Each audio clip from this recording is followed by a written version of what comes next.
Blood soaked through the surgical gown, warm and sticky against my scrubs. Not my blood. The golden retrievers. 12 hours of emergency after emergency, and this last one had been touch and go. Internal bleeding from a hit and run. The dog made it. Barely. I stripped off the gown and tossed it in the biohazard bin, my hands shaking from exhaustion and adrenaline crash. 2:17 in the morning. The clock on the wall mocked me with each tick. I was 28 years old and this was my life. Night shifts at an emergency animal clinic, surviving on coffee and spite, trying to outrun debt I'd never catch up to. The locker room was empty. Everyone else had gone home hours ago. I changed out of my scrubs, pulled on jeans and a sweater that smelled faintly of antiseptic no matter how many times I washed it. My reflection in the mirror looked hollow. Dark circles under green eyes, hair pulled back in a messy bun. I looked older than I was. Felt it too. The parking lot was a lake. Rain hammered down so hard I could barely see my car through the glass doors. Of course, because tonight hadn't been brutal already. I pulled my jacket tighter and ran for it. Water soaked through my shoes in seconds. The cold bit at my ankles as I fumbled with my keys, hands clumsy with fatigue. My ancient Honda sat alone in the far corner where I always parked it, away from the nice cars, away from the risk of door dings I couldn't afford to fix. The envelope. God, the envelope. It sat on my passenger seat where I'd left it this morning. Red. Bright crimson red with final notice printed across the front. Rent was due 3 days ago. My landlord had been patient until he wasn't. And the student loan payment I'd deferred twice already. The interest compounding, drowning me slowly. I started the engine. The wipers fought a losing battle against the downpour. Visibility was maybe 10 feet. Maybe. But I lived 20 minutes away, and every minute I sat here was another minute I wasn't in bed, wasn't unconscious, wasn't thinking about the golden retriever's owner crying while I operated, or the stack of bills on my kitchen counter, or the fact that both my parents were dead, and I was completely alone in this. The streets were abandoned. Just me and the rain, and the red glare of traffic lights reflecting off wet asphalt. I should have called an Uber, should have waited it out. But I was so tired. Tired of being careful. Tired of being responsible. Tired of everything. The light ahead turned yellow. I slowed. My brain felt stuffed with cotton. Thoughts moving through molasses. The envelope crinkled as I shifted in my seat. $1,200 for rent. $300 for the loan payment. Not counting groceries or gas or the phone bill or... The SUV appeared out of nowhere. Black. Massive. Just sitting there in the middle of the intersection, even though the light was green now. No brake lights, no signal, nothing. Just stopped. I slammed the brakes. My tires screamed against wet pavement. The Honda fishtailed. I felt that sick lurch in my stomach, the certainty of impact, the complete loss of control. Metal crunched, glass shattered. My head snapped forward and back. The airbag exploded into my face with the smell of chemicals and powder. Then silence.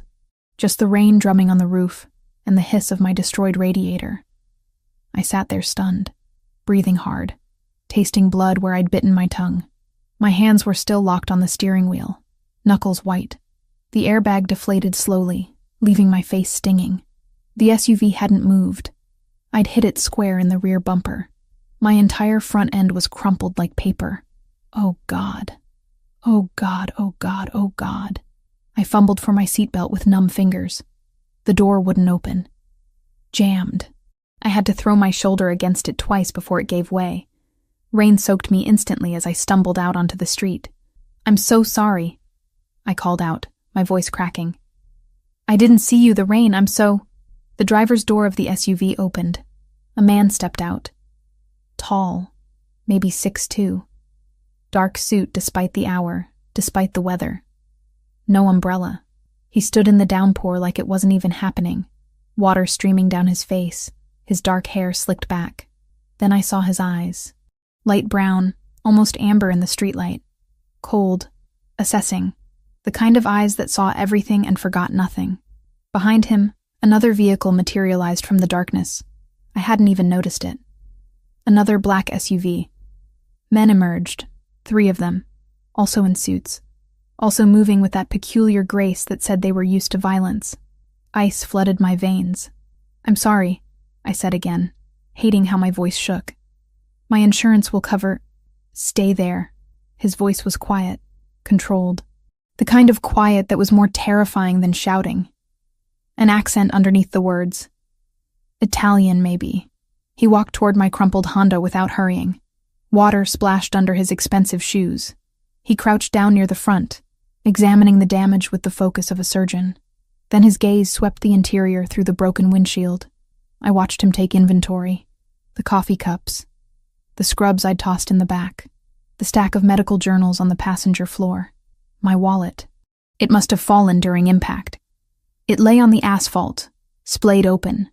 My license visible in the glow of the headlights. He picked it up. Studied it. His thumb traced over my address with careful precision. Amanda Wells. He read my name like he was memorizing it. 28, Oregon Street, veterinarian. His eyes flicked to my bloody sleeve. Long shift? I couldn't speak. Couldn't move. One of his men approached, murmured something I couldn't hear. The man in charge, the one holding my wallet, my entire life in his hands, nodded once. "Is anyone hurt?" I managed. "I can call an ambulance. I'm medical." "No ambulance." He stood, pocketing my license. "Just taking it. Your car is totaled." "I know. I'll call a tow. My men will handle it." He gestured, and one of them moved immediately toward my Honda. "You need a ride." No, I'll call someone. I can—" "You'll get in the car." "Not a request." His hand swept toward the undamaged SUV.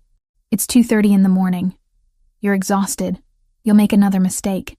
Terror and exhaustion, and something else I couldn't name, warred in my chest. He was right about the exhaustion. Right about the danger. But getting into a car with him felt like a different kind of danger entirely. "Who are you?" Something flickered across his face. Amusement, maybe. Or recognition that I'd asked a question I wouldn't like the answer to. "Christopher Pellegrini." He said it like I should know. Like everyone should know. "Get in the car, Amanda." My name in his mouth sounded like ownership. I got in the car. The interior was leather and luxury I'd never experienced. Soundproofed. The rain became a distant whisper. Christopher slid in beside me. Not close, but close in a vehicle designed to seat 6. The scent of him filled the space. Cedar. Something sharper underneath. Clean but dangerous. His driver pulled away from the wreckage without being asked. I twisted to look back at my Honda, at my entire miserable life sitting in the middle of that intersection, and felt something break in my chest. "Where do you live?" Christopher's voice pulled me back. "Oregon Street. Apartment 3B. The address he'd already stolen from my license. He made no comment on the neighborhood. Didn't need to. We both knew it was rough. The kind of place where sirens were background noise and you didn't make eye contact in the hallways. The drive took less than 10 minutes. Christopher stared out the window the entire time, his profile sharp in the passing streetlights, that scar on his chin catching shadow and light. I should have said something. Should have asked what would happen next. If insurance would cover his damage. Why he'd taken my license. But exhaustion was winning. The adrenaline was wearing off. I was 28 years old, orphaned at 19, drowning in debt, and I'd just rear-ended someone who looked like he could make me disappear with a phone call.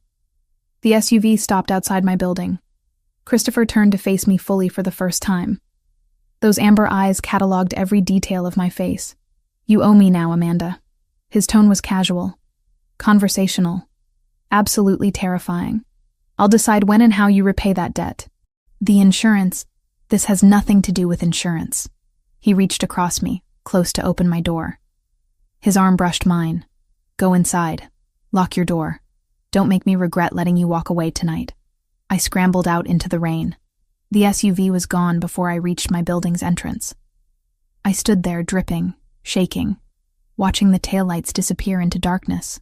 Inside my apartment, I locked the door, chained it.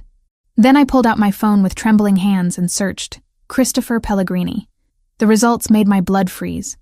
Pellegrini family, import business, construction contracts, waterfront property. And underneath all the legitimate-sounding descriptions, the truth everyone knew but no one said. Organized crime. 3 generations of power built on violence and control. I just hit the car of a man who owned half this city, and he knew exactly where I lived. 3 days. I lasted 3 days before he came back. The clinic was quiet at 2 a.m, just me and Dr. Reeves handling overnight emergencies, a cat with a urinary blockage, a beagle that ate chocolate, normal problems, fixable problems, problems that didn't involve men who could make people disappear. I'd been useless since the accident, jumping at shadows, checking over my shoulder. My car sat in some impound lot somewhere, totaled, and I'd been taking the bus to work. 3 transfers, 2 hours each way. But I couldn't afford a new car, and Christopher Pellegrini still had my license.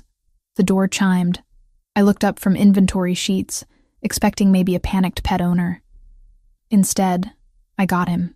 Christopher walked in carrying a Doberman that was bleeding all over his shirt. The dog's breathing was shallow, rapid.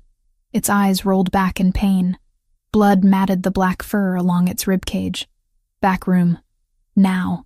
His voice had that same controlled quiet, the kind that made disobeying impossible. I didn't think. Training kicked in. I grabbed a gurney and wheeled it over. The Doberman whimpered as Christopher laid it down with surprising gentleness. His hands came away red. What happened? I was already moving, rolling the dog into surgical prep, assessing vitals. Gunshot. 20 minutes ago. No police. No records. My hands froze on the stethoscope. I looked at him. Really looked. His white shirt was ruined. Blood spatter across his jaw. But his eyes were calm, expectant, like this was perfectly normal. I need to report gunshot wounds. It's protocol. You need to save my dog. He stepped closer, not threatening. Worse, certain. Everything else is negotiable. The Doberman's breathing hitched. Lung puncture, maybe. Internal bleeding, definitely. This animal would die if I stood here arguing. Wait outside. I'm staying. Of course he was. I prepped for surgery while trying to ignore the fact that a crime boss was watching me scrub in. The bullet had entered below the ribcage, missed major organs by centimeters. Lucky. Or maybe whoever shot at him had bad aim. I worked fast. Located the bullet. Extracted it. Repaired the damage. Christopher stood against the wall the entire time. Silent as stone, but I felt his attention, the weight of it. Like every movement I made was being catalogued, judged. The Doberman would live. I stitched the last layer and finally allowed myself to breathe. He'll need antibiotics, pain management, someone to monitor him for the next 48 hours. You'll do it.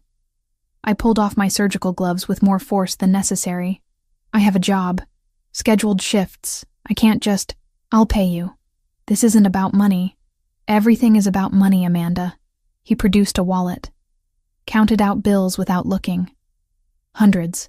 So many hundreds. He set the stack on the counter between us. For tonight. For your silence. For understanding that some things are better left unquestioned. I stared at the money. Rent was due again in 2 weeks. The student loan company had called 4 times yesterday. That stack would cover both. Maybe even groceries that weren't ramen. I can't accept this. You already did. He was at the door before I could respond. When you operated without calling the police. When you saved Zeus instead of protecting yourself. You made a choice, Amanda. Now you live with it. Zeus. He'd named the dog Zeus. You said I owed you a debt. My voice came out smaller than I wanted. Is this it? Is this how I pay you back? Christopher paused, his hand on the door. A smile ghosted across his mouth. Not kind. Knowing. This is how you go deeper. The debt compounds.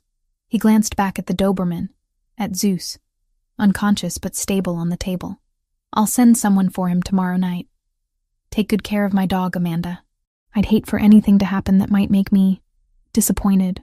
Then he was gone. Just like that, leaving me with a gunshot Doberman, a stack of cash, and the growing certainty that I'd crossed a line I couldn't uncross. Dr. Reeves found me an hour later, still standing in the surgical suite, staring at the money like it might bite. You okay? She was 60, had seen everything twice. Her eyes went to the cash, to Zeus, back to me. Amanda? Emergency walk-in, paid in advance. The lie tasted sour. I'm keeping the dog overnight for observation. She didn't believe me. I could see it. But she also didn't push. That's what working overnight emergency veterinary medicine taught you. Sometimes you didn't ask questions. Sometimes you just cleaned up blood and moved forward. I stayed with Zeus through the night, monitored his vitals, changed his IV, stroked his head when he started to wake, confused and hurting. He had kind eyes, trusting, the kind of dog that loved completely, no questions asked, unlike his owner. By morning, Zeus was stable, alert, even attempting to wag his tail when I brought food. I should have been relieved, should have called whoever Christopher sent to collect him and washed my hands of this entire situation.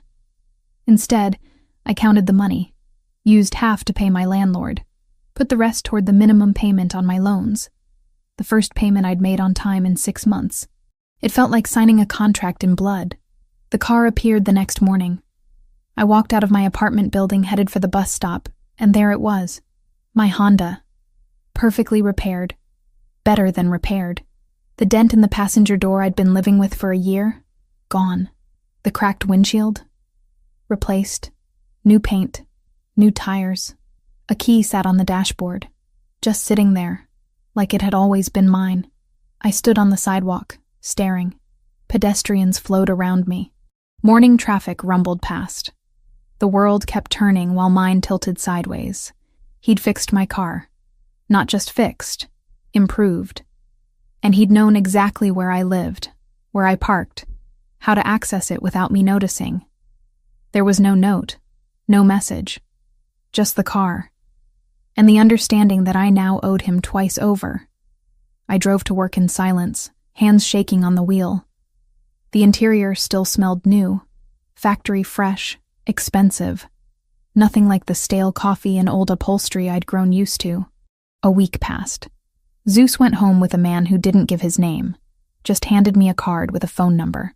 Christopher's number, I assumed. I didn't call it. Didn't need to. He knew where to find me. The men came on a Tuesday. 2 of them. Tall, broad, with accents that turned their English harsh and clipped. Eastern European. Russian, maybe. They walked into the clinic during my shift like they owned it. Looked around with slow, deliberate attention. One of them smiled at me. All teeth. No warmth. "We're looking for someone," he said. "Christopher Pellegrini. You know this name, yes." Every instinct screamed danger. These weren't Christopher's men. The energy was wrong. Predatory in a different way. "No." The lie came easily. Surprisingly easily. "I don't know who that is." The man's smile widened. "You sure? This clinic. We hear interesting things about this clinic. About Doberman with bullet wound. About woman who asks no questions." My blood turned to ice. "I see a lot of animals. Can't remember every case." "No?" He leaned against the counter. Casual, conversational, terrifying. "Is shame. Because man we're looking for, he caused trouble for a lot of people. And people who help him?" He made a soft clicking sound with his tongue. "They have trouble too." The other man was looking at the surgical suite door, at the files, at everything, memorizing. "I can't help you." My voice stayed steady through sheer force of will. "Now, if you're not here for veterinary services, I'll have to ask you to leave." They left, but slowly, taking their time, making sure I understood this wasn't over. I locked the door behind them with trembling hands, called Dr. Reeves, made up an excuse about feeling sick, left an hour early through the back exit. The gray sedan appeared 3 blocks from my apartment, following just far enough back to be noticed, wanting to be noticed. A message, a threat, a promise. I'd thought I understood fear when I was 19 and orphaned, when the hospital called to say my parents were dead, when I realized I was completely alone. This was different. This was the kind of fear that had teeth, that followed you home, that waited outside your door while you lay awake wondering if tonight was the night someone decided you knew too much. I'd saved a dog and taken blood money, and now I was marked. 2 weeks after rear-ending Christopher Pellegrini's SUV, I came home to find my apartment door already open. Not kicked in, just open. The lock intact, like someone had used a key. My key. I should have run. Should have called the police from the hallway. Instead, I pushed the door wider and stepped inside. The smell hit me first. Paint. Fresh and acrid. Then I saw the wall. Red letters. Dripping slightly where whoever had done this had used too much. The message was simple. Direct. Stay away from Pellegrini, or we finish this. My photographs were scattered across the floor, every single one torn precisely down the middle. Me at graduation. Me with my parents before they died. Me holding a rescued kitten from last year. All of them destroyed with methodical care. My hands went numb. The phone slipped from my fingers and clattered on the hardwood. Someone had been here, in my space, touching my things, leaving threats on my walls. The police took 40 minutes to arrive. 2 officers who looked bored before they even crossed the threshold. They took photos, asked questions I couldn't answer coherently, told me to change my locks and get a security system I couldn't afford. Probably just kids, the older one said, scratching notes on a pad that would go nowhere. Vandalism's up in this neighborhood. You should consider moving somewhere safer. They left me with a case number and zero comfort. I was sitting on my couch, staring at the ruined wall, when Christopher arrived. He didn't knock, just walked in like he owned the building. 3 men flanked him, all wearing the same dark suits, the same alert expressions. One immediately started photographing everything. Another began checking the windows. Christopher stood in the center of my destroyed living room, amber eyes cataloging every detail. His jaw was tight. A muscle jumped beneath the scar on his chin. How did you know? My voice sounded distant. Disconnected. I have people watching. He moved to the wall, studying the paint. Not well, apparently, since they didn't stop this. You've been watching me? He turned. You became my responsibility the moment you saved Zeus. Did you think those men who came to your clinic were selling Girl Scout cookies? The memory crashed back. The Russians with their sharp smiles and sharper questions. The gray sedan that had followed me home. Bakiri. Christopher said the name like a curse. Albanian syndicate. They want territory I control. Have wanted it for 6 months. Your leverage now. A pressure point. I thought back to the men in the clinic. My sleep-starved brain had filed their vowels under Russian, maybe. I'd been wrong. Close enough to be dangerous. Wrong enough to miss how far this reached. Because I operated on your dog? Hysteria bubbled up. I'm a veterinarian. I'm nobody. I don't know anything about your business, about territories, about... You know me. He stepped closer. That's all that matters to them. They'll use you to get to me, hurt you to hurt me, kill you to send a message. The room tilted. I sat down hard on the couch. The police are useless. No hesitation. Just fact. Bakiri own half the precincts in this city. The report you filed, it's already buried. The next morning I called the precinct with my case number. No record under that file, the clerk said after a too long pause. Internal Affairs never returned my email. By the end of the week, even the building camera request had gone missing. The message was clear. Whatever this was, I'd been erased before I finished spelling my name. Those officers who took your statement? They'll forget your name by morning. I looked at my shredded photographs. At the wall screaming threats in red paint. What am I supposed to do? Pack. Christopher gestured to one of his men.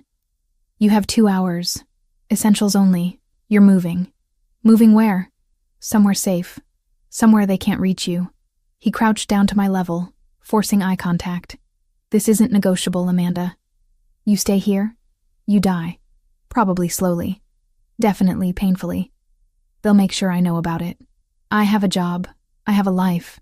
You have a target on your back. His voice went soft. Dangerous. And you put it there the moment you chose not to turn me in. The moment you took my money. The moment you lied to those men about knowing me. You're in this now. All the way. He was right. I hated that he was right. But the alternative was pretending I was safe. Pretending those men wouldn't come back. Pretending the red paint on my wall wasn't a countdown to violence. I packed in a daze. Clothes, toiletries, the few photographs that weren't destroyed. Christopher's men moved through my apartment like ghosts, checking for bugs, for cameras, for evidence of how deep the breach went. The drive took 30 minutes into the suburbs I'd only seen from the highway. Houses gave way to estates. Estates gave way to compounds hidden behind walls and gates. Christopher's property made my entire apartment building look like a garden shed. Stone walls, 12 feet high. Cameras every 20 yards. Men in casual clothes with radio earpieces positioned at intervals that looked random but definitely weren't. The gate required a code, a fingerprint scan, and visual confirmation before it would open. The house itself was modern. All clean lines and dark wood and windows that were definitely bulletproof. It sprawled across manicured grounds, 3 stories of controlled luxury that screamed both wealth and fortress. West wing. Christopher led me through a foyer with ceilings that soared. 3rd door. Your suite, private bathroom, lock from the inside if it makes you feel better. The suite was bigger than my entire apartment. King bed, sitting area, bathroom with a soaking tub. Everything in shades of cream and soft gray. Beautiful. Sterile. A gilded cage. I can't live here. You'll adjust. Christopher set my bag down. Rules are simple. You don't leave without escort. You don't tell anyone where you are. You don't make contact with anyone I haven't cleared. You work your scheduled shifts. My men drive you. They wait. They bring you back. What am I? A prisoner? You're alive. He moved to the door. That's more than you'd be if I left you in that apartment. Remember that when you start feeling trapped. The first week was suffocating.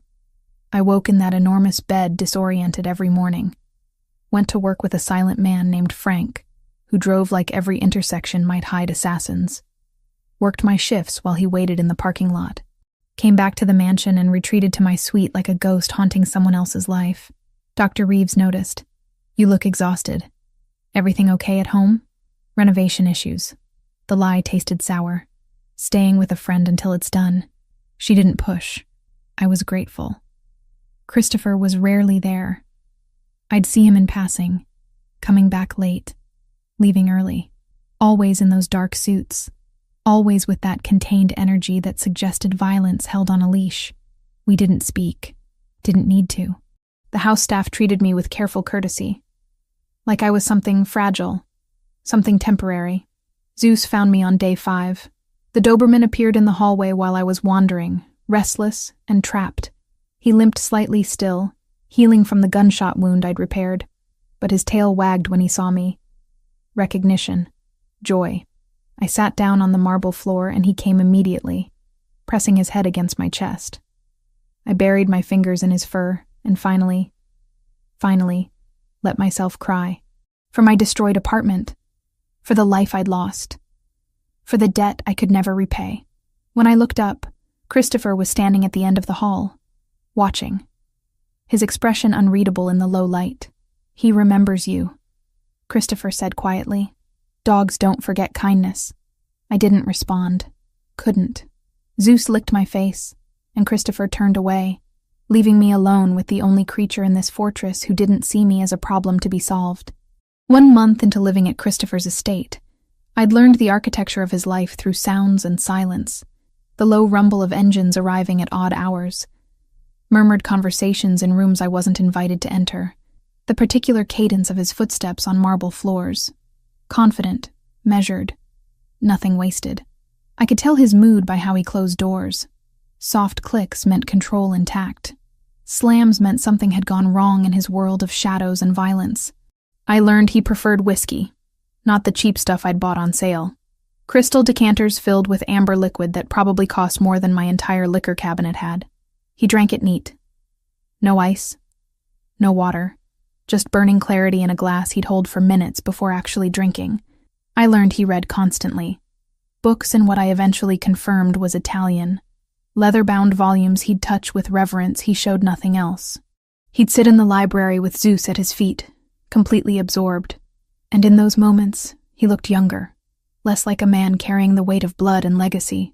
I learned he barely slept. Some nights I'd wake at 3 a.m. and see light bleeding under his study door. Other nights I'd hear him pacing, back and forth, the rhythm of a caged predator trying to remember what freedom felt like. Once, around 4 a.m, I heard him shout, not at anyone, just a raw sound torn from somewhere deep. Nightmares, maybe, or the past refusing to stay buried. I lay in my enormous bed, staring at the ceiling, wondering what demons chased a man like Christopher Pellegrini through darkness. We never spoke about it. That was our unspoken agreement. He didn't ask why I sometimes took showers at 2 a.m. just to cry where no one could hear. I didn't ask what made him scream into emptiness. We existed in parallel universes under the same roof. Zeus became my lifeline. The Doberman followed me everywhere when I was home. Kitchen, where staff prepared meals I barely touched. Library, where I'd lose myself in books that weren't mine. Gardens where security cameras tracked my every movement. But at least I could feel sky overhead. Zeus didn't care about debts or danger, or the fact that I was essentially a prisoner in paradise. He just pressed his massive head against my leg and asked for attention with those soulful eyes. I'd sit on the ground and let him lean his full weight into me, and for those moments I felt less alone. Christopher noticed. He always noticed everything. I'd catch him watching me with Zeus, something unreadable flickering across his face before he'd deliberately turn away, like witnessing that connection hurt somehow. The dinners were torture disguised as civility. The house staff insisted on serving meals in the formal dining room when Christopher was home. 20-foot table, 18 chairs. Just the two of us at opposite ends like strangers pretending at normalcy. "You can eat in your room if you prefer," Christopher said one evening, cutting into perfectly prepared steak with surgical precision. "No one requires your presence here." I pushed food around my plate. Expensive food I couldn't taste past the anxiety coating my tongue. I'm not hiding in my room like a child. Most people find meals with me uncomfortable. I'm not afraid of you. His knife paused mid-cut. Those amber eyes lifted to mine. Held. Assessed. "You should be. Most people are." Well, I'm not most people. Something flickered in his expression. Amusement, maybe. Or recognition. "No. You're definitely not." The tension between us was becoming impossible to ignore. Little moments that meant nothing, and everything simultaneously. His hand brushing mine when he passed the salt shaker. The way his gaze would linger when he thought I wasn't looking. How we'd both reach for the coffee pot at the same time during breakfast and freeze, too close, breathing the same air before one of us would retreat. It was dangerous. I knew it was dangerous with the same certainty I knew fire burned. He was 35 years old and had built an empire on violence. I was 28 and drowning in a world where morality had different definitions. But knowledge didn't stop the wanting. Didn't stop my heart from racing when he entered a room. Didn't stop me from lying awake imagining what his hands would feel like on my skin. 3 weeks into this impossible situation, he finally explained the war properly. We were in his study. He'd summoned me there after dinner with a simple, "We need to talk." My stomach had dropped, but he just gestured to the leather chair across from his desk and poured 2 glasses of whiskey without asking if I wanted one. "The men who came to your clinic," he started without preamble, "they're Bakiri. Albanian syndicate that's been pushing into territory my family has controlled for 3 generations. I accepted the glass he offered. The whiskey burned going down, but I was grateful for it. Why target me? Because they're smart.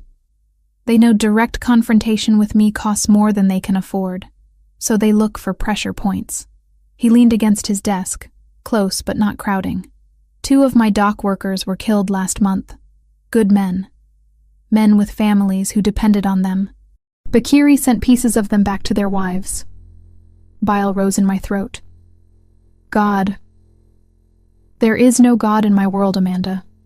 Just power and those who take it.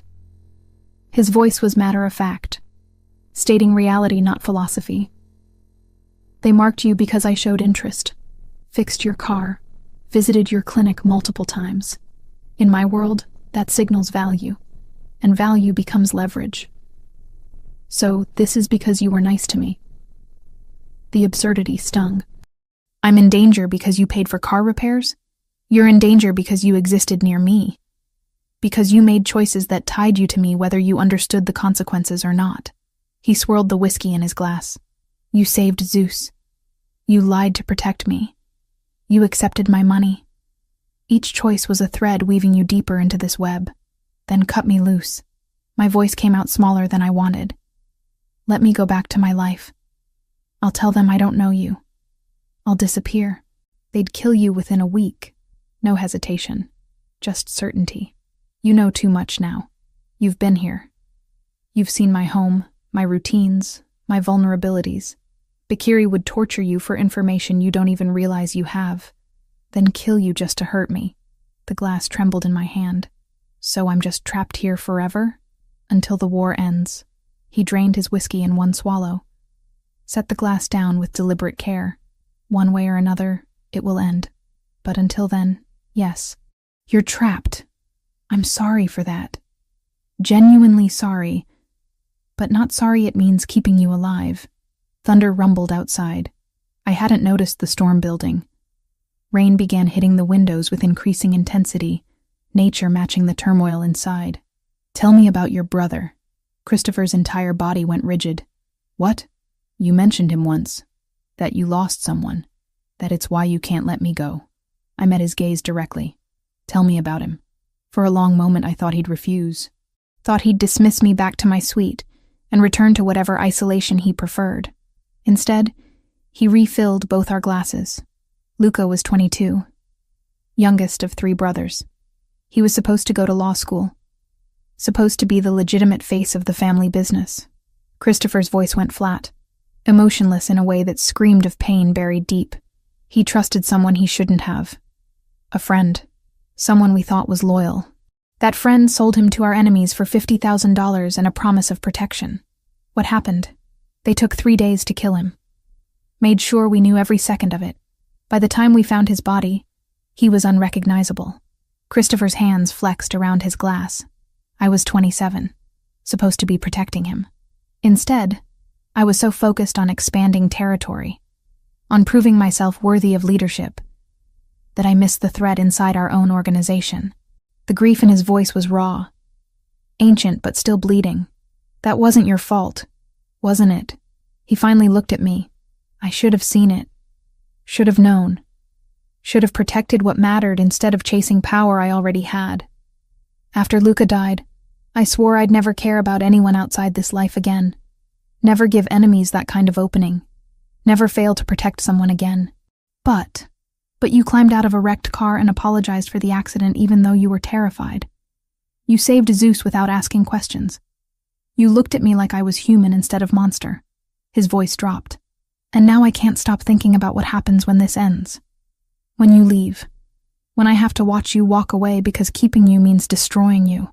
My heart hammered against my ribs so hard I thought he'd hear it. What do you want from me, Christopher? The question hung between us. Heavy, dangerous, inevitable. He closed the distance in 2 strides, crowded me against the bookshelf without actually touching. So close I could feel heat radiating from him. Smell cedar and whiskey and something darker underneath. Want. Need. Hunger held on the thinnest leash. Things you shouldn't give. He murmured, voice rough. Things that would destroy what little goodness you have left. Things that would mark you as mine in ways you can't imagine and tie you to this world forever. I'm not fragile.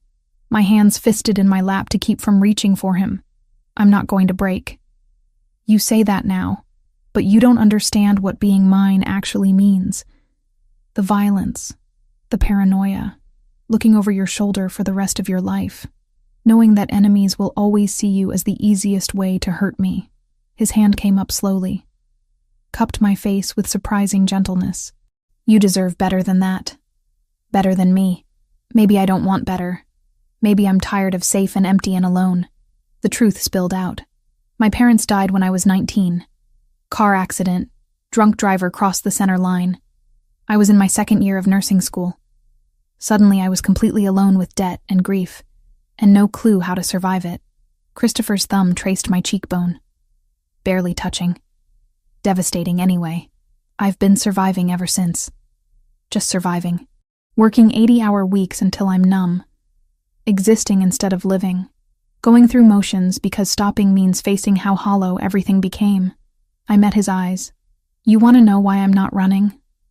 Because at least here, even trapped, even scared, I feel something real. Even if it's wrong, even if it ends badly, at least I'm not just surviving anymore. Amanda. My name in his mouth sounded like prayer and curse combined. Tell me you don't feel this too. Tell me I'm imagining it and I'll go back to my room and we can pretend this conversation never happened. I can't.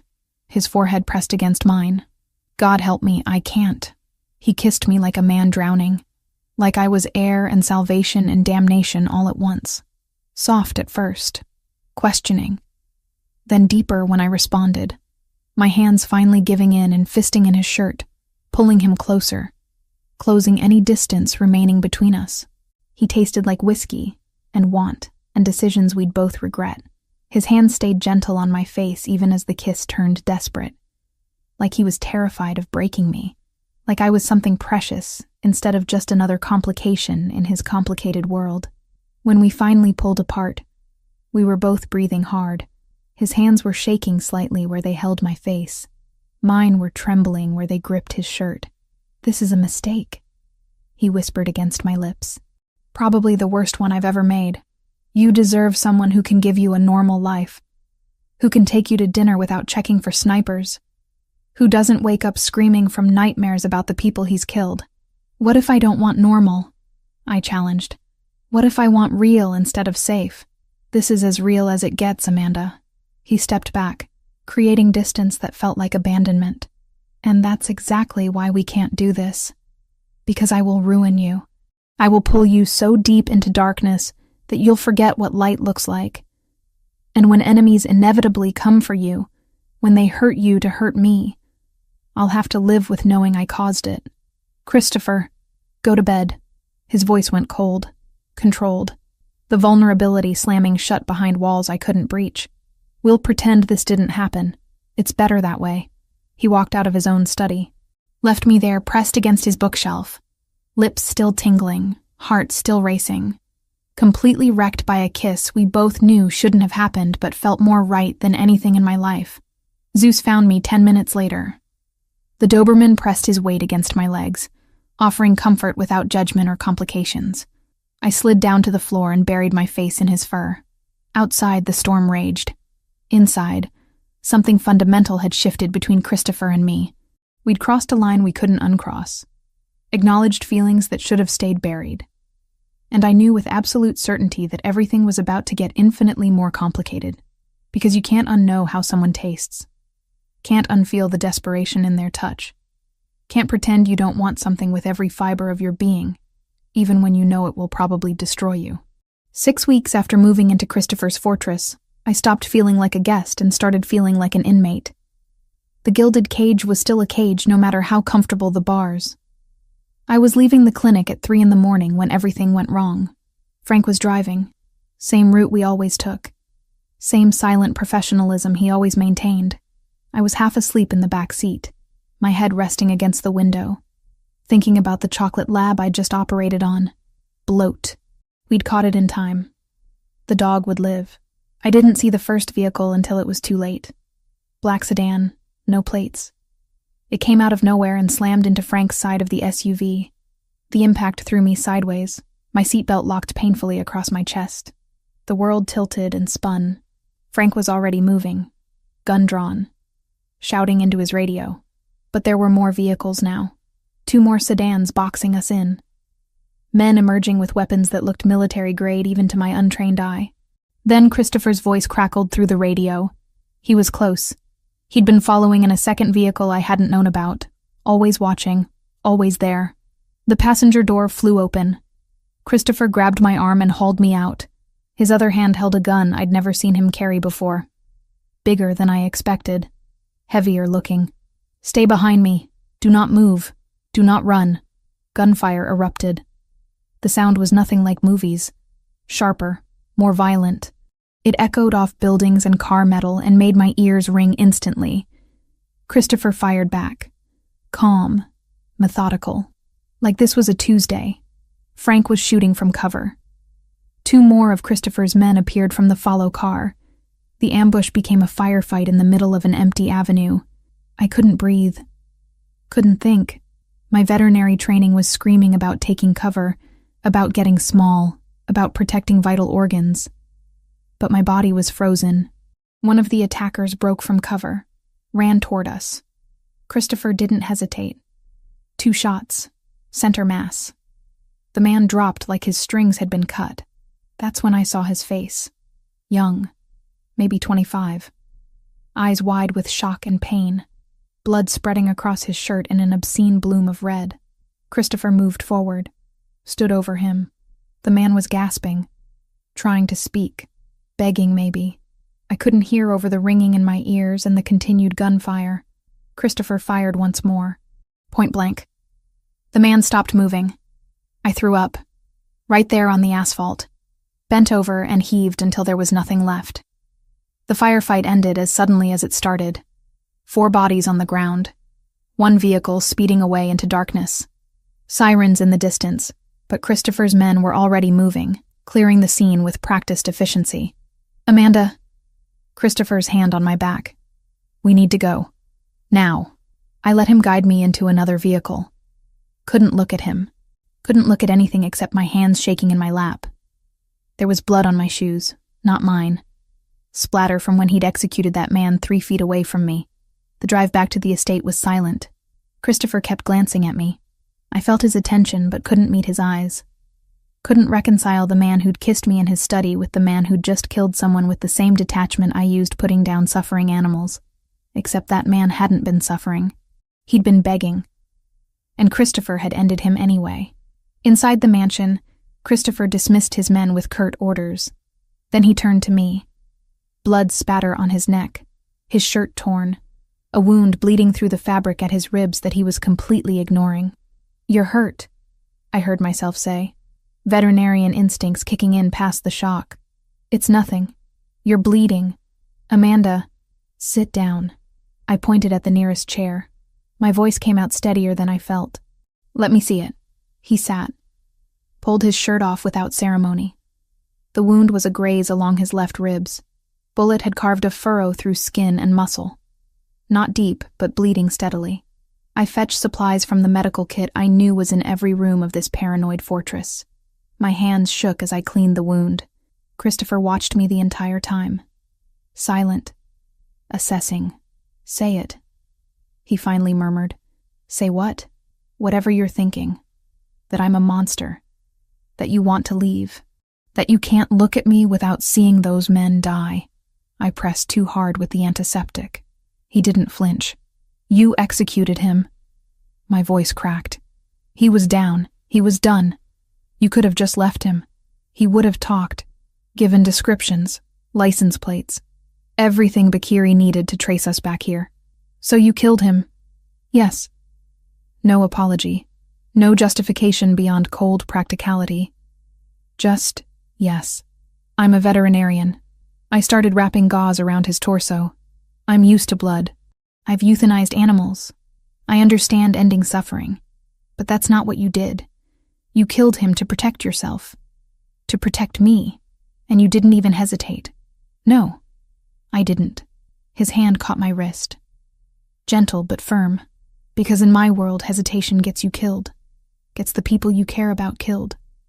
That man and his friends came to kidnap you. To hurt you. To use you against me.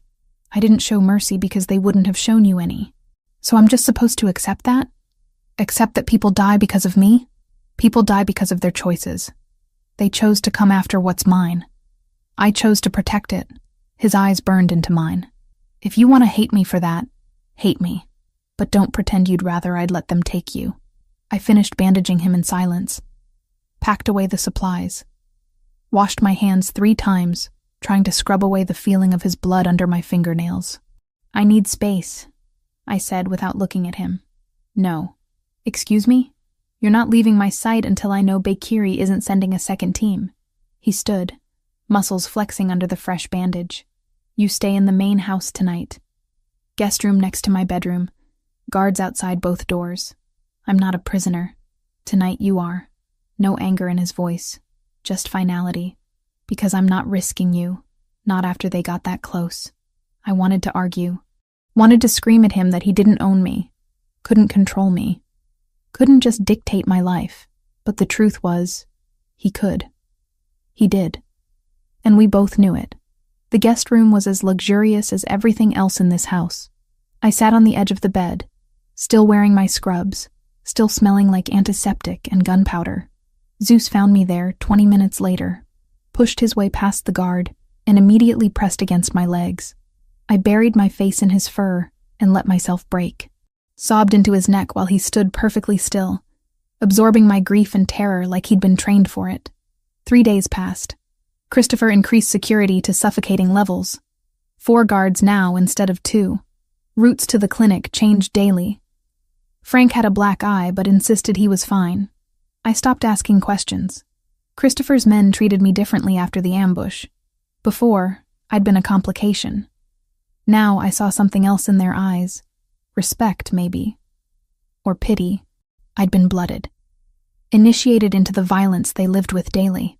On the 4th day, Christopher called a meeting in his study. 6 men attended. I wasn't invited, but I heard them through the walls. Raised voices, accusations. Someone questioning whether I was worth the risk. Vincent Grimaldi. I'd met him once. Christopher's right-hand man. 40 years old. Cold eyes. Colder demeanor. She's a liability. Vincent's voice carried clearly. Bakiri knows about her. They'll keep coming. How many men do we lose before you admit this is about your ego? Not strategy. Careful. Christopher's voice went deadly quiet. I'm saying what everyone's thinking. You made her a target by showing interest. Now you're weakening our position trying to protect her, send her away, cut her loose, end this. Silence. Then a crash. Something hitting a wall. More voices. Orders barked. When the study door opened, Vincent stormed out, his face twisted with barely controlled rage. He saw me standing in the hallway. His expression promised violence before he walked away. Christopher appeared in the doorway. Blood on his knuckles. Fresh split across Vincent's cheekbone would be my guess. He's wrong, Christopher said. About you being a liability. Is he? I challenged. Because from where I'm standing, people are dying. Your men are getting hurt. All because you fixed my car and I saved your dog. From where I'm standing, you're the first real thing I've had in 15 years. He closed the distance between us. So yes, I'll burn this entire operation down before I let them touch you. Call it ego if you want. Call it weakness.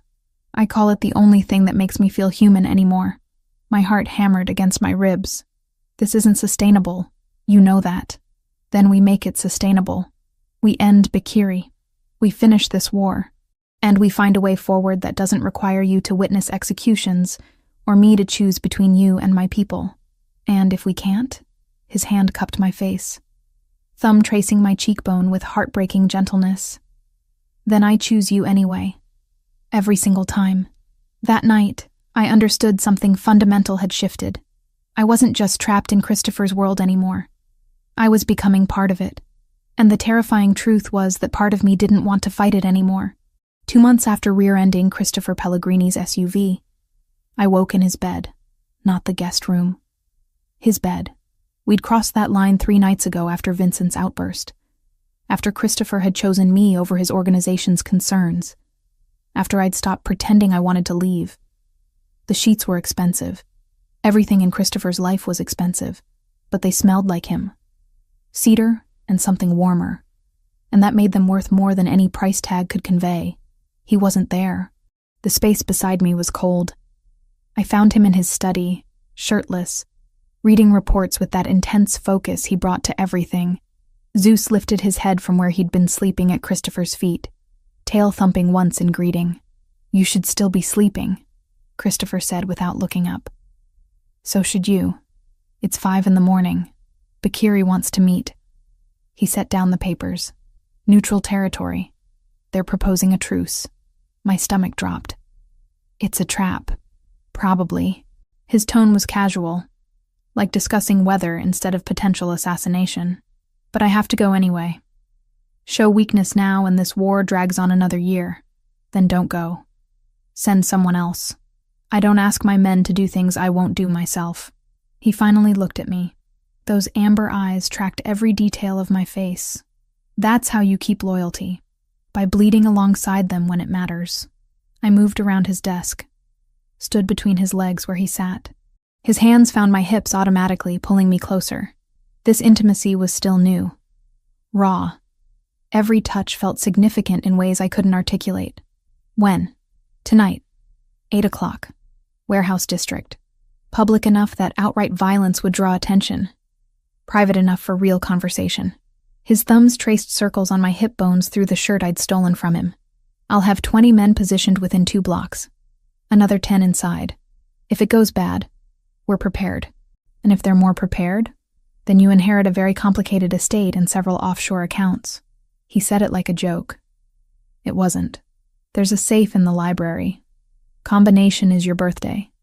Everything you need is inside. Passports, cash, instructions for... I kissed him to shut him up, hard, desperate. He responded immediately, standing, lifting me onto his desk without breaking contact. Papers scattered. Neither of us cared. When we finally pulled apart, I pressed my forehead against his. You're coming back. Yes. Promise me. Amanda. Promise me, Christopher. His hands cupped my face with heartbreaking gentleness. I promise. I'll come back to you. Always. The day dragged. I went to work. Operated on a cat with a bowel obstruction. Sutured a dog who'd tangled with barbed wire. Mundane emergencies that felt surreal when I kept checking my phone. Counting down hours until Christopher walked into potential ambush. Frank drove me home in silence. He knew. Everyone knew. The entire organization was holding its breath. Christopher left at 7:30. Dark suit, no tie. Gun holstered where I could see it, and at least 2 more I knew he carried hidden. He kissed me at the door, slow and thorough, like memorizing the taste of me. I'll be back by midnight. I watched the convoy disappear down the drive. Then I did what I'd never allowed myself to do before. I went to his study, opened that safe with my birthday as combination, stared at the contents that represented Christopher preparing for his own death. 3 passports with my face and different names. 50,000 in cash. Deeds to properties I'd never heard of. A letter with my name on it in his handwriting. I didn't read it. Couldn't. Reading it felt like accepting he might not come back. Zeus found me there at 9 o'clock, pressed against my legs. We sat on the floor together, him with his head in my lap, me counting minutes and praying to gods I'd stopped believing in when my parents died. The convoy returned at 11:47. I heard the engines. Ran to the window, counted vehicles, all of them accounted for. Christopher emerged from the lead SUV, whole, alive, scanning the grounds with that perpetual vigilance before his eyes found me in the window. The relief almost knocked me over. He came inside, dismissed his men with curt orders, found me standing in the foyer, shaking, tears streaming down my face that I hadn't realized I was crying. Hey, he crossed to me in 3 strides, pulled me against him. I'm here. I'm okay. I promised, didn't I? I hit his chest. Once. Hard. Don't ever do that again. Can't promise that. Then take me with you next time. I'd rather die beside you than wait here wondering if you're already dead. Something in his expression cracked. He kissed me. Fierce. Claiming. Then swept me up and carried me upstairs like I weighed nothing. We made love differently that night. Not the desperate collision of our first times. Slower. More intentional. Like we had time now. Like we'd both stopped pretending this was temporary. Afterward, lying tangled together, he told me about the meeting. Bakiri offered 50-50 split of the port operations. They keep their routes. We keep ours. Peaceful coexistence. What did you say? No. I offered them $2 million to leave entirely. Compensation for whatever investments they'd made. Clean break. They refused? They countered with $3 million and maintained presence. I walked away. His fingers traced patterns on my spine. This doesn't end with compromise. It ends with one of us controlling everything, or both of us destroying each other trying. So we're back where we started. Not quite. He shifted to look at me. They're nervous. Bakiri himself looked older than his file photos. Tired. This war is costing him more than he expected. He'll either escalate soon or fold. We just need to survive whichever choice he makes. I pressed closer to him. Tell me something true. Something you've never told anyone else. Christopher was quiet for so long, I thought he wouldn't answer. Then, my father used to beat my mother. Every night he drank, which was most nights. She'd hide us in the basement. Me, Luca, our older brother Antonio. We'd hear it through the floorboards. The sounds, her crying after. My heart broke. Christopher. When I was 12, I tried to stop him. He broke 3 of my ribs and told me real men don't cry. Antonio was 15. He went after him with a kitchen knife. Father took it away, used it on him instead. Antonio survived, but he was never the same after. Left the family at 18. I haven't seen him in 20 years. That's why you became this. I touched his face, to never feel powerless again. That's why I became a monster. There's a difference. His eyes held mine. I'm not a good man, Amanda. I've killed people who probably didn't deserve it. I've hurt families, destroyed lives, built an empire on suffering I tell myself is necessary, but probably isn't. And yet you rescued animals with Zeus. You protect people under your command. You've never once made me feel unsafe even when I should. Because you're different. How? Because you make me want to be the man I might have been if my father hadn't beaten humanity out of me. He pulled me closer. You make me remember what softness feels like, what trust means, what it's like to care about something more than survival and power. I kissed his jaw, his chin, that scar I'd memorized. Tell me something else. Like what? Like what you want. Not for the organization, not for survival. What do you want for yourself? Christopher was silent again. Then, I want to watch you work in a clinic that's yours. Not the emergency place where you're overworked and underpaid. Your own space. Built exactly how you want it. I want to come home to you every night and not wonder if someone's going to use you to hurt me. I want normal, even though I've never had it and don't know what it looks like. Tears pricked my eyes. That's the most romantic thing anyone's ever said to me. It's not romantic. It's selfish. I'm asking you to build a life with a man who might die violently any day, who brings danger everywhere he goes, who will never be safe or simple. I don't want safe or simple. I want you. Exactly as you are. Broken parts and all. I kissed him. My parents died when I was 19. I spent 9 years being alone, working until I couldn't feel anything. Surviving but not living. You've made me feel alive again. That's worth more than safety ever could be. He made love to me again. Tender this time. Like I was something precious instead of just desired. And somewhere between heartbeats and gasped breaths and whispered promises, I understood we'd crossed a threshold we couldn't return from. I was his, and he was mine. And whatever came next, we'd face it together. The clinic felt different that night. 3 months after rear-ending Christopher's SUV, 3 months of living in his fortress, and I was suffocating under layers of protection that felt more like burial. I need space, I told him over breakfast. Just a few hours at work without guards hovering, without feeling watched every second. Christopher's jaw tightened. That scar on his chin caught morning light through the windows. No, I'm not asking permission. I'm telling you I can't breathe. My hands shook around my coffee mug. I love you. I've accepted this life, but I need to feel like myself for one night, like a veterinarian. Not your possession. The word landed between us like a grenade. His eyes went dark. Dangerous. But underneath I saw something else. Understanding. Because he'd been caged too, just in different ways. Frank wasn't an option. His doctor had benched him after the concussion, and Christopher refused to pull Rafe off a port run. Vincent volunteered before I could argue. All clipped efficiency and a promise I was too tired to interrogate. I'll keep her in sight, boss. Vincent escorts you. He stays within sight. You don't leave the clinic. 4 hours maximum.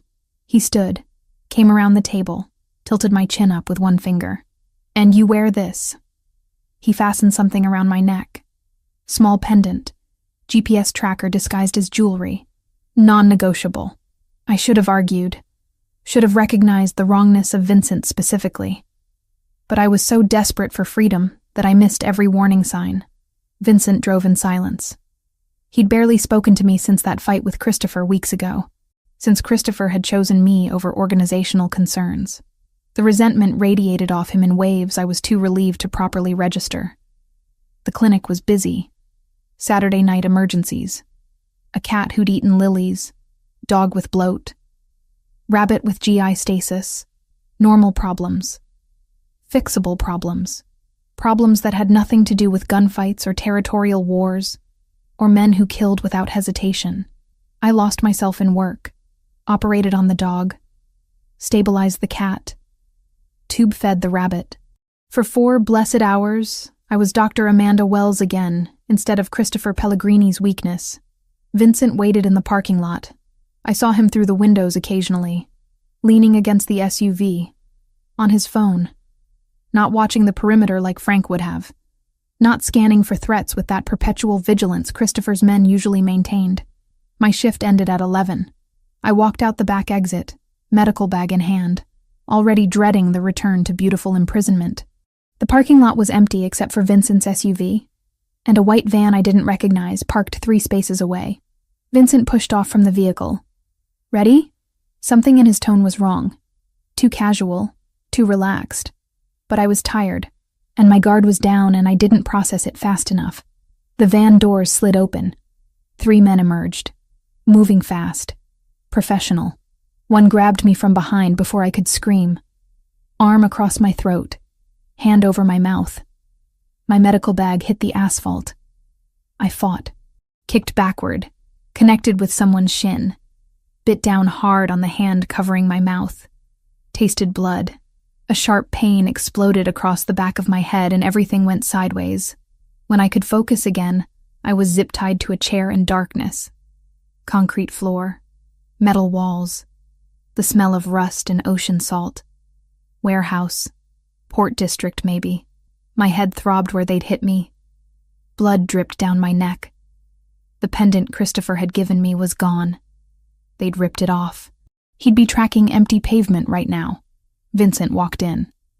No surprise on his face, no concern, just cold assessment. You knew. My voice came out raw. You set this up. Christopher's been weak since you showed up, making decisions based on sentiment instead of strategy. He crouched in front of me. Bakiri offered me territory, real power. All I had to do was deliver you. He'll kill you for this. He'll try. But Bakiri promised protection. New identity. Enough money to disappear. Vincent stood.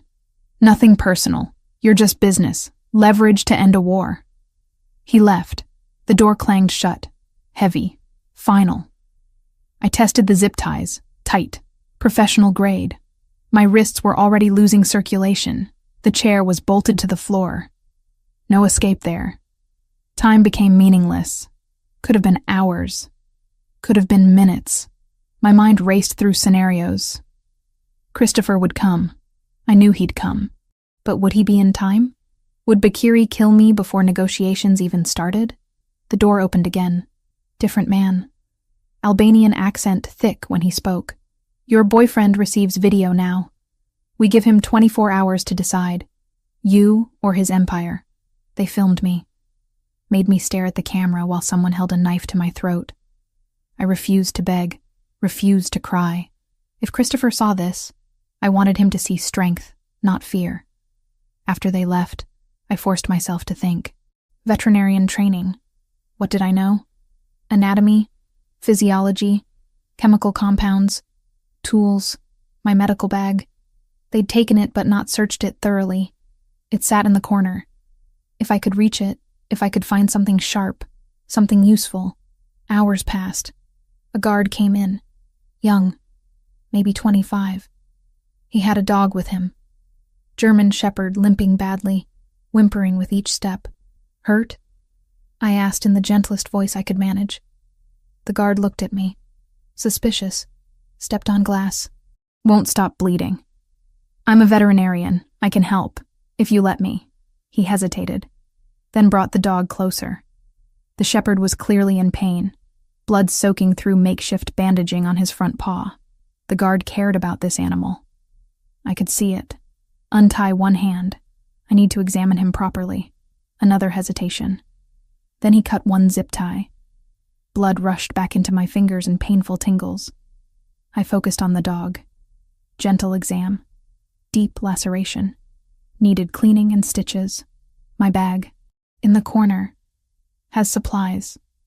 He retrieved it. I worked slowly. Cleaned the wound. Numbed it with local anesthetic from my emergency kit. Stitched carefully while the dog stayed remarkably still, trusting. The guard watched every movement. "You're good with him," he said quietly. "All animals deserve care, even in bad situations." I tied off the final stitch, bandaged properly. "Keep it clean. Change the dressing daily. He'll heal." The guard looked at me differently after that. Not friendly, but not quite enemy either. He didn't retie my hand. Just left, taking the dog with him. I waited until his footsteps faded, then moved fast. Found what I needed in my bag. Scalpel blades. Small. Sharp. Hidden in the lining where they hadn't looked carefully. The remaining zip tie came off in minutes. My ankles took longer, but finally I was free. The warehouse was massive. Rusted. Multiple levels. I could hear men talking somewhere above me. At least 4 distinct voices. Maybe more. No way to fight through them. No phone to call for help. I found a corner. Made myself small. And waited. Because I knew Christopher. Knew he wouldn't negotiate. He'd come with violence and fury and every resource at his disposal. The attack began at 4:17 in the morning. I knew the time because someone shouted it when the first explosion rocked the building. Gunfire erupted, screaming. Chaos. I stayed hidden, heart hammering, praying Christopher's men would reach me before Bakiri's decided I was more valuable dead. The door to my room blew inward. I screamed before recognizing the silhouette. Christopher, covered in blood, gun in each hand, eyes wild until they found me. Amanda. I ran to him, crashed into his chest. His arms came around me, crushing tight while gunfire continued outside. "We need to move. Stay behind me. Do exactly what I say." The warehouse was hell. Bodies on the ground, men fighting hand to hand. The stench of gunpowder and blood thick enough to choke on. Christopher moved through it like a predator. Precise. Lethal. Anyone who got close went down hard. We made it to a side exit. Frank was there, holding position, providing cover. Christopher pushed me toward him. "Get her to the car. Lock down. Don't move until I give the all clear." "Christopher, I'm finishing this." His eyes were black, empty. The man I loved completely absent behind whatever darkness drove him. Bakiri dies tonight. Vincent dies tonight. Anyone who touched you dies tonight. He went back into the warehouse before I could respond. I heard the gunfire intensify. Heard someone screaming. Heard that sharp crack that meant executions, not combat. Frank got me to an armored SUV. Made me lie on the floor. Waited. 20 minutes later, Christopher emerged, covered in more blood, dragging Vincent by the collar. Vincent was alive, but barely. Christopher threw him at another man's feet. Said something I couldn't hear. The man nodded. Hauled Vincent away. Then Christopher came to me. Opened the door. Pulled me out. Held me so tight I couldn't breathe. "He's dead. Bakiri's dead. It's over."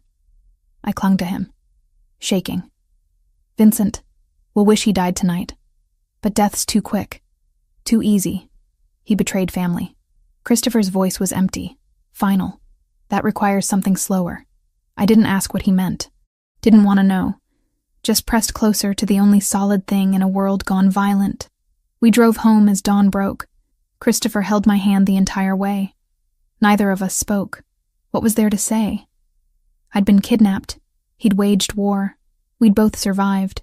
But something fundamental had shifted again. I'd seen the absolute depths of what Christopher was capable of, and I'd contributed to my own rescue using skills meant to heal. We were both covered in blood, both changed by violence, both alive when we shouldn't be, and somehow, impossibly, that was going to have to be sufficient foundation for whatever came next. 3 weeks after the warehouse massacre, I woke to find Christopher standing at the window, staring at nothing.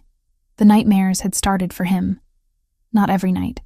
but often, he'd wake gasping, reaching for weapons that weren't there, fighting battles that existed only in memory.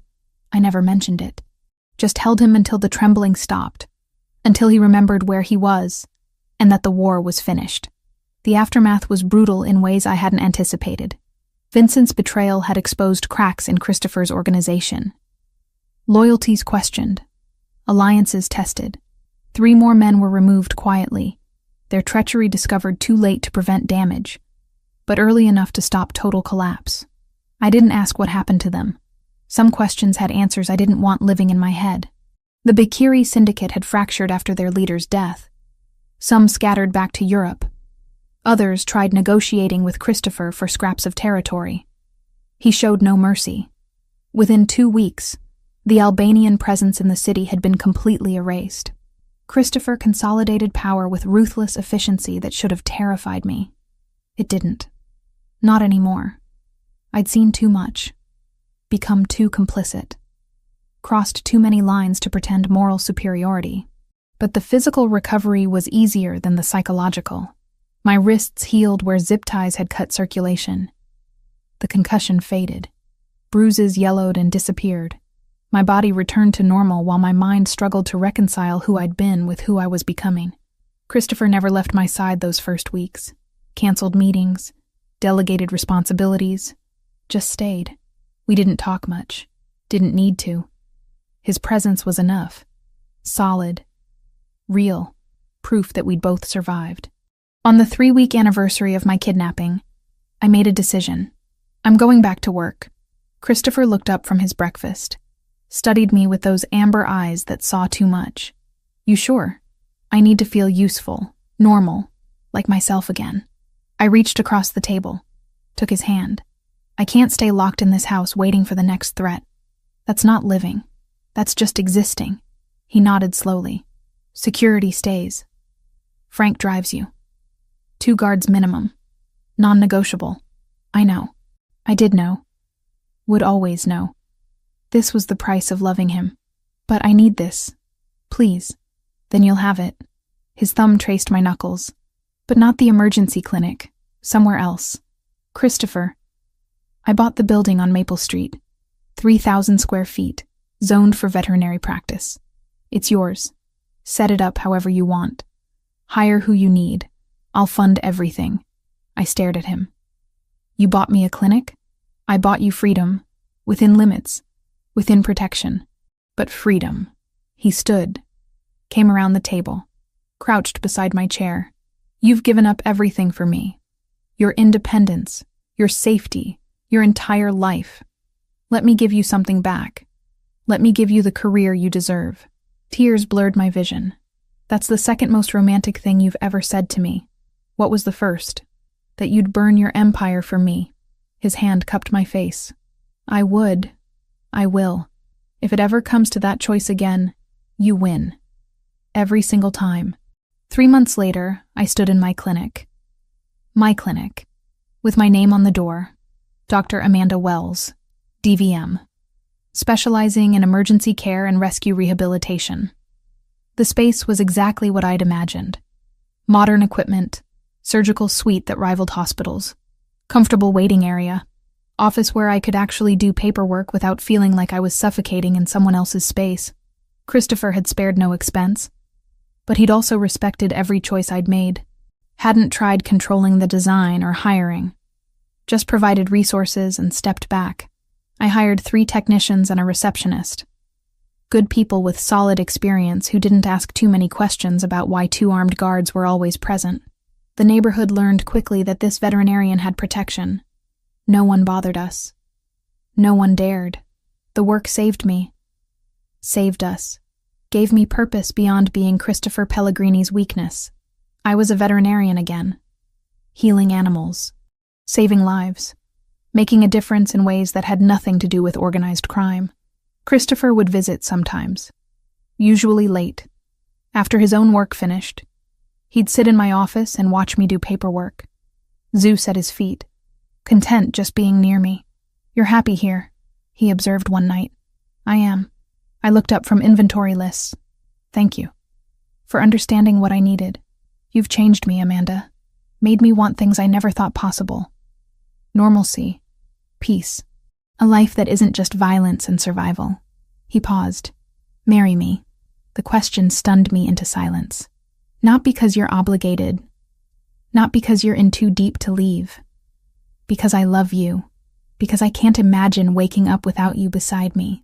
Because you're the only good thing I've ever created. He pulled a ring from his pocket. Simple. Elegant. A sapphire surrounded by diamonds. Marry me and make me believe I'm worth redemption. Yes. The word came out choked by tears. Yes, I'll marry you. He slid the ring on my finger. Perfect fit. Like everything with us. Unlikely. Complicated. Absolutely right. The wedding happened 4 months after my kidnapping. Small ceremony in Christopher's gardens. Maybe 30 people. His remaining trusted men. A few of my co-workers who'd become friends. Dr. Reeves cried when she hugged me. The kind of fierce, relieved tears only people from the night shift understand. I slipped an envelope into her hand later. The first donation to the hardship fund she'd always wanted for Tex. Anonymous, I said. She didn't ask from who. No family for either of us. We were both orphans in different ways. I wore champagne silk. Not white. White felt dishonest given everything we'd done, everything we'd become. Christopher wore a dark suit. No tie. His gun conspicuously absent for the first time I'd witnessed. The vows were simple, traditional. We promised forever, knowing forever in our world had no guarantees. Promised faithfulness, while acknowledging we'd both killed to protect what we had. Promised love despite understanding love for us meant something darker, more complicated than normal people experienced. When Christopher kissed me as his wife, Zeus barked once. Approval from the dog who'd brought us together. The reception lasted hours. Men I knew had killed, for Christopher toasted our happiness with genuine warmth. I danced with my husband, while guards watched the perimeter, and the sunset painted everything gold. That night, in his bed that was now our bed, Christopher traced the line of my spine with careful fingers. I never thought I'd have this. Have what? Peace. Someone who knows exactly what I am and stays anyway. A future that looks like more than just surviving the next war. He pressed his lips to my shoulder. Thank you for choosing me, for not running when you had the chance. I never had a choice. I rolled to face him. Not really.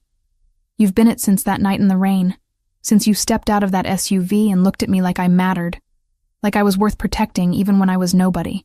You were never nobody. You saved Zeus. That made you everything. 6 months later, I woke to nausea that wouldn't quit. Christopher knew before I did. Had already called his doctor.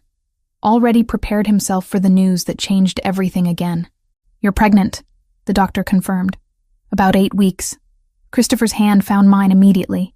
Squeezed so tight it hurt. When the doctor left, he pulled me against him and just held me. Silent. Shaking slightly. Are you afraid? I asked. Terrified. This world, this life. It's not safe for children. I've made enemies who would use our child to destroy us. Who would hurt something innocent just to hurt me. He pulled back enough to meet my eyes. But I want this. Want to give them everything I never had. Love. Security. The choice to be different than me. They'll be both of us.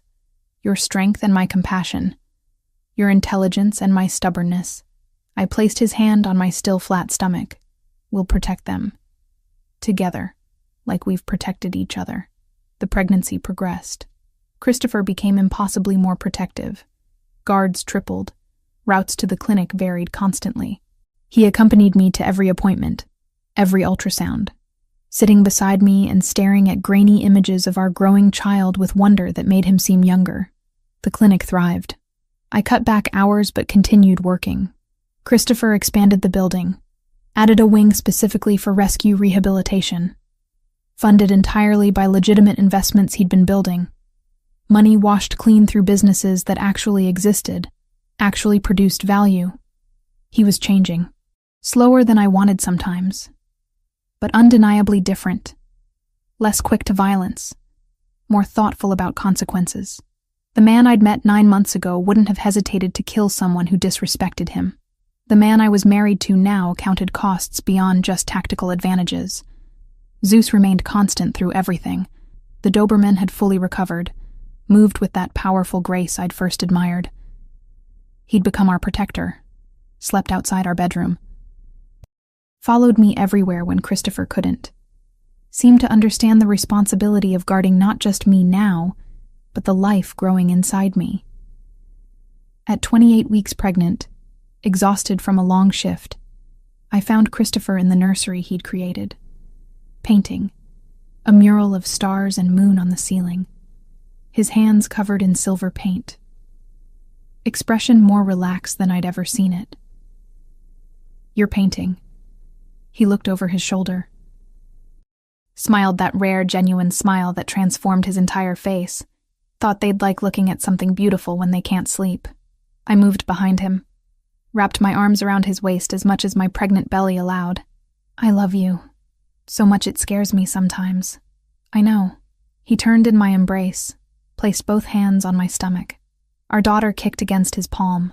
His expression went soft, vulnerable. She's going to have everything: safety, education, the choice to be whatever she wants. Doctor, artist, anything but this life. She'll choose her own path, just like we did. Our path nearly killed us both multiple times. But we survived. We're here. We're building something real. I kissed him.